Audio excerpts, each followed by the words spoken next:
지금 이 시간 가장 따끈따끈한 시사 이슈를 가장 쉽고 흥미롭게 소개해드립니다. 정상근 기자와 함께하는 정상근의 정상근무 이상무.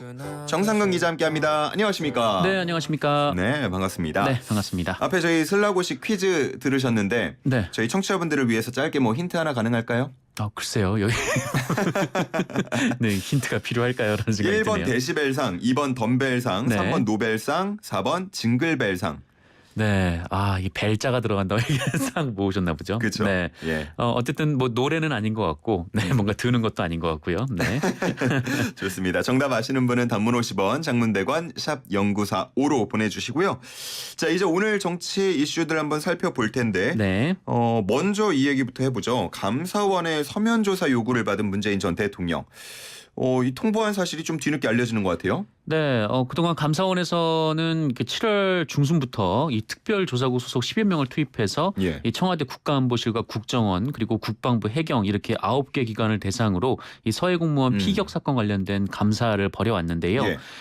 이 해양수산부 공무원 고 이대준 씨가 이 북한군의 피격되기까지의 경위 그리고 특히 이제 월북으로 판단을 내렸던 당시 의사결정 과정을 좀 중점적으로 조사를 한 것으로 알려져 있습니다. 그런데 감사원에서 예. 이 문재인 전 대통령에게 서면 조사를 받으라 이렇게 통보를 한 사실이 지난 일요일 확인이 됐는데요. 예. 지금 논란이 계속 이어지고 있습니다. 예. 뭐 전화 통화도 한번 하고 이메일로도 또 조사를 요구에 응하라고 이렇게 전달한 걸로 아는데 문재인 전 대통령 측은 조사를 거부하는 모양새예요? 네, 뭐 감사원의 서면 조사 요청을 반송했다라고 하고요. 이 문재인 대통령이 직접 윤건영 의원에게 무례하다 이런 뜻을 전달했다고 합니다. 예. 그래서 뭐 향후 조사에도 응할 가능성은 낮아 보이는데 민주당이나 뭐 문재인 전 대통령 측에서는 감사원의 감사가 지금 굉장히 좀 부적절하다라고 예. 보고 있는 게 일단 이 감사원에서 뭐 모든 그 지난 정부의 뭐 정책 결정 과정이나 뭐 어떤 의사 결정 과정을 조사할 때 대통령을 조사하는 건 아니잖아요. 그러니까 예. 그 전에 어떤 사람들이 의사 결정을 했는지 그 사람들부터 먼저 조사를 하고 이렇게 올라가다가 혹시 최종 결정권자가 대통령이었다라고 하면은 그때 이제 그 전직 대통령들을 조사를 하곤 하는데 예. 그런데 이번에는 뭐 전직 국정원장들이라든지 이 정책 그 결정 과정, 의사 결정 과정에 있었던 사람들에 대한 조사가 이루어지지 않은 상태에서 예.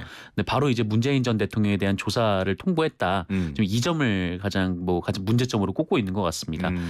그래서 어쨌든 이 문재인 전 대통령 측에서 뭐 조사에 응하지 않겠다라고 했으니까 뭐 감사원이 뭐 형사기관도 아닌데다가 또 전직 대통령도 현직 공무원 신분은 아니기 때문에요. 예. 뭐 문재인 전 대통령이 받지 않겠다라고 하면 뭐 딱히 감사원에서 강제를 할 방법은 없는 상황입니다.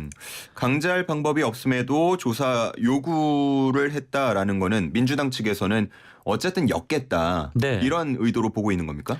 뭐 민주당에서는 이 직전까지 좀 어떤 상황이었는지 뭐 복귀를 해봐야 된다 좀 이런 입장을 보이고 있습니다. 그러니까 예. 이 윤석열 대통령의 이 비속어 욕설 논란이 불거지면서 좀 여야 간 충돌이 강하게 일어났던 상황이었거든요. 예. 이 과정에서 이제 민주당이 공세 그리고 국민의힘이 수세에 몰렸던 상황이었는데 게다가 또 이제 국정감사가 시작이 됐죠. 이 민주당에서는 뭐 윤석열 정부의 뭐 실정을 뭐 들여다보겠다 이렇게 좀 벼르고 있는 상황에서 예. 국정감사를 며칠 앞두고 이 문재인 전 대통령에 대한 좀 서면조사 통보가 갔다. 뭐 이 점을 지금 민주당에서는 정치 공세라고 좀 보고 있는 것 같습니다. 그러면 국민의힘 입장에서는 뭐 수사에 응할 수도 있지 않냐, 당연한 절차 아니냐 이렇게 맞받고 있는 모습인데 네. 뭐 공수 전환의 계기로 삼을 수 있다고 보고 있는 건가요? 뭐 국민의힘은 뭐 감사원에서 기존에 계속 감사를 해왔던 부분이니까 예. 뭐 그 감사 과정에서 뭐 전직 대통령이라고 조사를 하지 못하려는 법은 있냐 이게 이제 국민의힘의 얘기인 거고요. 예. 근데 어쨌든 어떤 의도에서 국민의힘이 뭐 이런 얘기를 했는지는 잘 모르겠습니다만 이 결론적으로만 놓고 봤을 때는 뭐 언론 지면이라든가 이 포털 메인화면의 뉴스들이 다 문재인 전 대통령의 감사원 감사 논란으로 좀 약간 좀 뒤바뀐 그런 상황이 됐습니다. 근데 좀 이렇게 되다 보니까 좀 앞으로 좀 이어질 국정감사가 좀 걱정이 되는 게 보통 좀 경기가 과열되면은 좀 스포츠에서도 소강 상태가 있잖아요. 예. 그러니까 뭐 한번 이 공세를 뭐 세게 받았다라고 하면은 좀 이제 공을 좀 돌리면서 그렇죠. 좀 숨고르기를 한다던가 예. 이런 상황이 좀 있는데 이번에는 바로 또 공수가 뒤바뀌어버린 좀 그런 상황이거든요. 그래서 이렇게 양측의 공수전환이 빠르게 이뤄지면은 경기가 좀 격해지고 예. 파울이 좀 쏟아지고 그렇죠. 네, 이제 카드가 좀 나오기 마련인데 근데 문제는 이 카드를 꺼내야 될 국민들이 카드를 꺼낼 수 있는 시점은 선거 때밖에 없다 보니까 예. 그 사이 기간 동안 좀 뭐라고 할까요? 이제 국민들 입장에서는 이 정치권의 좀 이런 좀 상황을 좀 지켜봐야 되는 좀 그런 상황에 처하게 된 거죠. 예. 그렇게 그냥 마냥 지켜보다 보면은 또 지치기도 하니까요. 네. 국민분들께서 너무 정쟁으로 흘러가지 않았으면 좋겠는 마음인데 앞서서 잠깐 얘기를 해주셨는데요. 이 감사원이 조사할 수 있는 영역과 대상 이게 어디까지냐 이 얘기도 이번에 많이 나오는 것 같아요. 네, 뭐 감사원은 이 공직사회에 관련된 것들은 다 조사를 할 수가 있습니다. 뭐 정부 부처는 물론이고 뭐 산하기관들, 뭐 공기업들도 감사를 할 수 있고요. 예. 그리고 그 언론사인 KBS도 좀 국민의 수신료로 운영이 되기 때문에 감사를 할 수는 있습니다. 예. 하지만 이 감사원이 늘 정치적 중립성에 휘말려 왔었거든요. 그렇죠. 이명박 정부 때와 박근혜 정부 때 이게 정권 교체기에서 이 4대강에 대한 감사원 감사 결과가 180도 바뀐 적이 있었는데 그때도 좀 굉장히 논란이 된 적이 있었고요. 또 노무현 정부에서 이명박 정부로 바뀐 이후에 또 감사원이 대대적으로 KBS에 대한 감사를 벌였었는데 그 결과 이제 정현주 사장이 해임이 됐었지만 이 감사원이 지적했던 내용들이 대법원에서 무죄 판결을 받아서 또 논란이 됐던 바도 있었습니다. 예. 그래서 최근에도 지금 논란이 좀 상당한데요. 이 국민의힘 의원들이 좀 문재인 정부 알박기 이렇게 규정한 공공기관들에 대한 감사가 계속 이어지고 있고 또 국민권익위원회 또 방송통신위원회는 뭐 표적 감사를 하고 있다 이런 비판도 지금 쏟아지고 있고요. 예. 여기에 이제 최재 감사원장의 발언이 뭐 불에 기름을 부은 격이 됐는데 이 감사원은 대통령의 국정 운영을 보조하는 기관이다. 좀 이런 취지의 발언을 해서 예. 또 굉장히 큰 논란이 된 바 있습니다. 하지만 이제 감사원은 이제 계속 중립적이라는 입장을 견지하고 있는데요. 이번에 문재인 전 대통령 조사 관련해서도 93년에는 그 노태우 전 대통령 그리고 98년에는 김영삼 전 대통령이 감사원의 질문서를 받아 답변을 한 바 있었고 예. 또 2017년에는 이명박 전 대통령, 2018년에는 이 박근혜 전 대통령에게도 질문서를 전달했는데 답변을 안 한 바가 있다. 좀 이렇게 해명을 했었습니다. 네. 근데 뭐 재밌는 건 좀 당시 정치권 상황이었는데요. 그 이명박 전 대통령의 그 2017년 감사원 감사 관련돼서 당시 자유한국당이 이 정책 영역까지 감사하는 거는 적절치 못하다 이렇게 반발을 했었고 예. 민주당에서는 뭐 부정 비리가 드러나면 뭐 철저한 진상 조사로 책임을 물어야 된다. 좀 이렇게 약간 좀 지금이랑은 완전히 상반된 네. 좀 그런 분위기가 있었습니다. 그러니까 당 이름만 바꿔놓으면은 네. 그때와 지금은 네네, 그렇습니다. 상황이 굉장히 달라질 것 같은데 이 서해 공무원 피격 사건 관련해서 이달 말쯤에 감사 결과가 발표될 거라고 지금 전망이 되고 있습니다. 네, 그렇습니다. 과연 어떻게 발표가 나올지도 궁금하고요. 그에 대한 각 당들의 입장도 궁금해집니다. 자, 그런가 하면 이제 오늘부터죠. 3주 동안 국회에서 국정감사가 열리게 되는데 뭐랄까요? 떨린다고 해야 되나요? 네. 좀 치열한 공방이 오갈 것 같아요. 네, 뭐 그럴 수밖에 없다라고 보여지는 것이 이 지금까지 나왔던 발언들을 종합해 보면은 예. 그 수순은 이제 당연한 수순인 것 같습니다. 뭐 양측의 충돌이 굉장히 좀 격하게 일어날 것 같고요. 네. 일단 민주당에서는 그 윤석열 정부의 뭐 경제, 외교 특히 이 두 분야에 굉장히 좀 실망스러운 모습이 나오고 있다라면서 예. 이번 국정감사에서 정부의 실정을 바로잡겠다 이렇게 밝혔었고요. 여기에 이제 윤석열 대통령의 비속어 욕설 논란 그리고 김건희 여사 논문 그리고 허위 경력 등 이 관련 논란 등도 철저하게 검증하겠다 이렇게 밝힌 상황입니다. 반면 국민의힘에서는 문재인 정부의 실정을 바로잡겠다 이렇게 입장을 밝힌 바 있는데요. 예.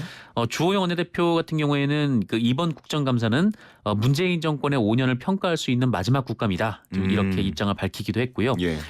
특히 이른바 이제 그 검수완박 강행을 비롯해서 대북 굴종외교, 뭐 소득주도 성장, 이 탈원전 정책 이것들을 뭐 핀을 삼아서 이제 집중 검토하겠다라는 그런 입장을 밝힌 바 있습니다.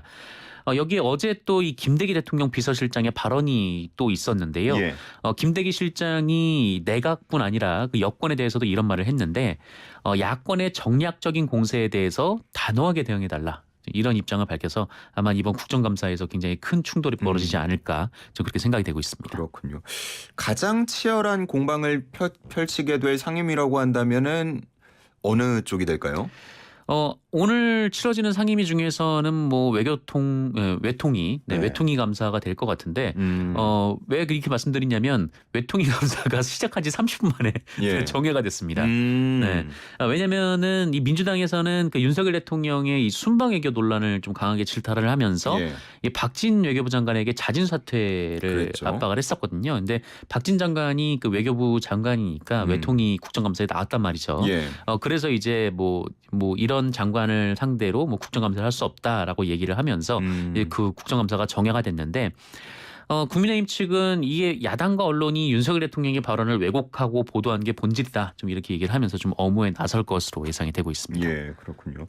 또 오늘 국회 기획재정위원회도 굉장히 또 정쟁이 치열하게 벌어질 걸로 예상이 되고 있는데 네. 국감은 뭐 이번 달 내내 계속 진행이 되는 거죠? 네, 뭐 한 달 정도 진행이 되고요. 뭐 그 각 정부 부처뿐만 아니라 뭐 산하 기관들까지 계속 국감이 계속 이어져 있습니다.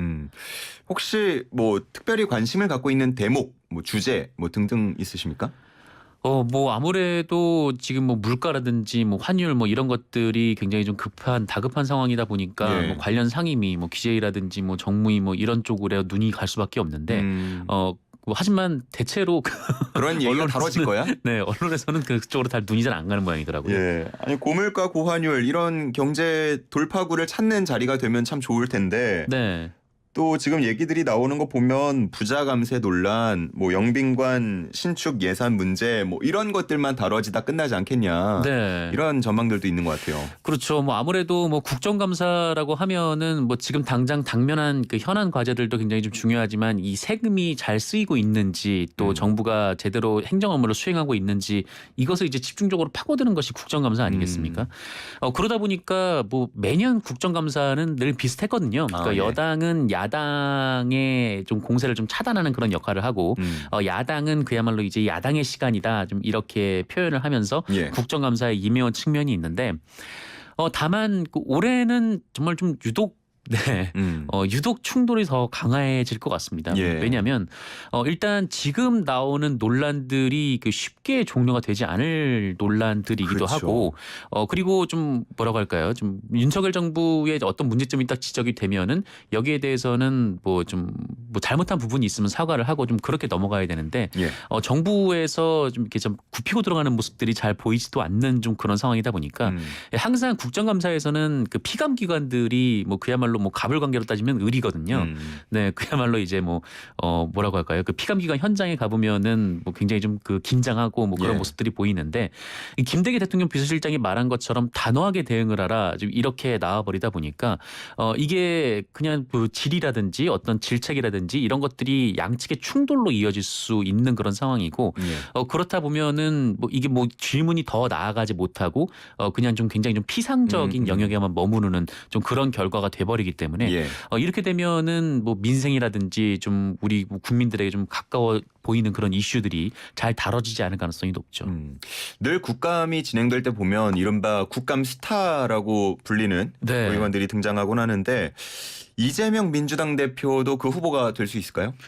뭐 아무래도 뭐 후보가 될 수는 있겠죠. 왜냐면은 그 카메라가 가장 많이 가 있는 쪽이 그쪽이 아닐까라는 생각이 좀 들어서요. 예. 그러니까 국방위에 지금 이재명 대표가 소속이 돼 있는데 네. 이번에 국정감사에 대비를 하는 데다가 또 이재명 대표가 뭐 지금 뭐 대선 후보가 되기 전까지는 뭐 이른바 이제 사이다 이미지가 좀 있었기 때문에 예.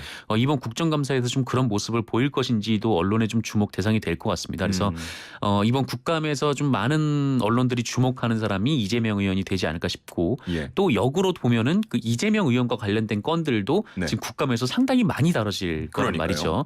그러다 보니까 이재명 의원이 좀 가장 이재명 대표가 가장 이제 그 언론의 포커스 대상이 될 것 같습니다. 그렇군요. 알겠습니다. 자, 이제 계속해서 3주 동안 진행이 되니까요. 이 내용들 더 구체적인 내용들 나오고 이슈들이 나오면 우리 정상근 기자와 함께 한 주 한 주 짚어보도록 네, 하겠습니다. 알겠습니다. 자, 오늘은 여기까지 듣겠습니다. 감사합니다. 고맙습니다. 지금까지 정상근무 이상무 정상근 기자와 함께했습니다.